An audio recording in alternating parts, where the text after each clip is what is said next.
പായുന്നയാകാശം ഞാൻ, പായുന്നയാകാശമീ ഞാൻ, കാലമൻ കാൽക്കൽ വീഴുന്നു, കോരിത്തരിക്കുന്നു ഭൂമി.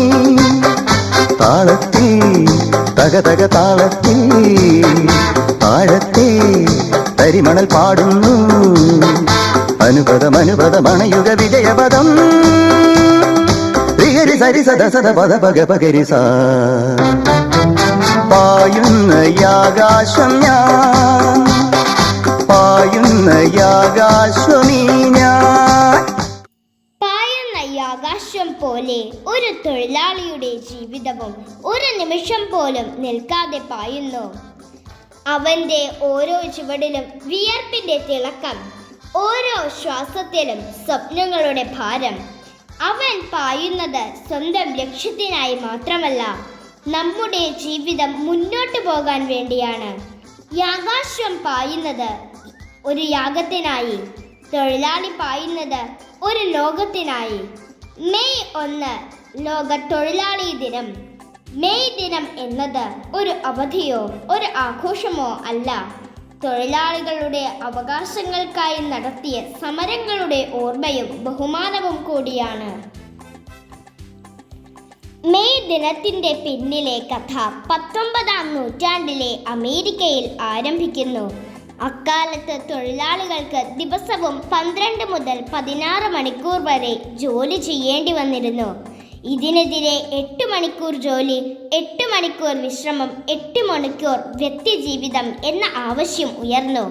1886 മെയ് 1 ചിക്കാഗോ നഗരത്തിൽ ആയിരക്കണക്കിന് തൊഴിലാളികൾ സമരം തുടങ്ങി.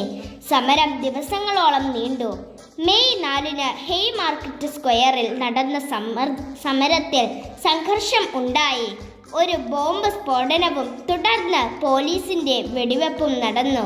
നിരവധി ആളുകൾ കൊല്ലപ്പെട്ടു.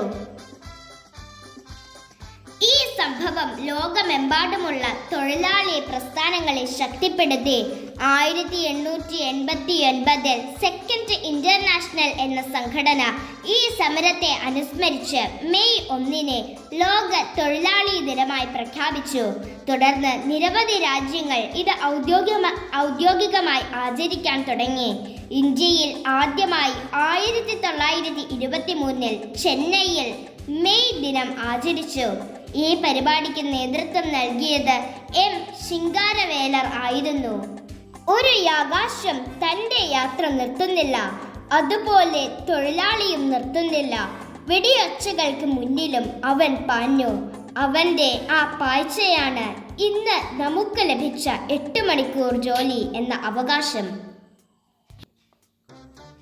മെയ് ദിനം ഒരു ഓർമ്മപ്പെടുത്തലാണ്, വിയർപ്പിന്റെ വില അറിയിച്ച ഒരോർമ്മ, ഒരു മുന്നറിയിപ്പാണ്. അവകാശങ്ങൾ നഷ്ടപ്പെടാതിരിക്കാൻ ജാഗ്രത പാലിക്കാനുള്ള മുന്നറിയിപ്പ്, ഒരു പ്രതിജ്ഞയാണ്. ഒരൊറ്റ തൊഴിലാളിയും അനീതിക്ക് ഇരയാകരുതെന്ന് ഉറപ്പാക്കാനുള്ള പ്രതിജ്ഞ. ഇന്ന് നാം കാണുന്ന ഓരോ വഴിയും ഓരോ സൗകര്യവും ഒരു തൊഴിലാളിയുടെ നിശബ്ദമായ ത്യാഗത്തിന്റെ സാക്ഷികളാണ്. ഓരോ മെയ് ദിനത്തിനും ഒരു കാര്യം മനസ്സിൽ സൂക്ഷിക്കുക, തൊഴിലാളിയെ ആദരിക്കുന്നതിൽ തന്നെയാണ് മനുഷ്യത്വത്തിന്റെ മഹത്വം. അവരുടെ അവകാശങ്ങൾ കാത്തു സൂക്ഷിക്കുന്നതിലാണ് യഥാർത്ഥ പുരോഗതി. വിയർപ്പിന്റെ ഓരോ തുള്ളിയും ചരിത്രം എഴുതിയവയാണ്. ആ ചരിത്രത്തെ ബഹുമാനിക്കുമ്പോഴാണ് നാം യഥാർത്ഥ മനുഷ്യരാകുന്നത്. വിയർപ്പിന്റെ തുള്ളികളാൽ ലോകം പണിയുന്ന എല്ലാ കൈകൾക്കും ഹൃദയം നിറഞ്ഞ മെയ് ദിനാശംസകൾ.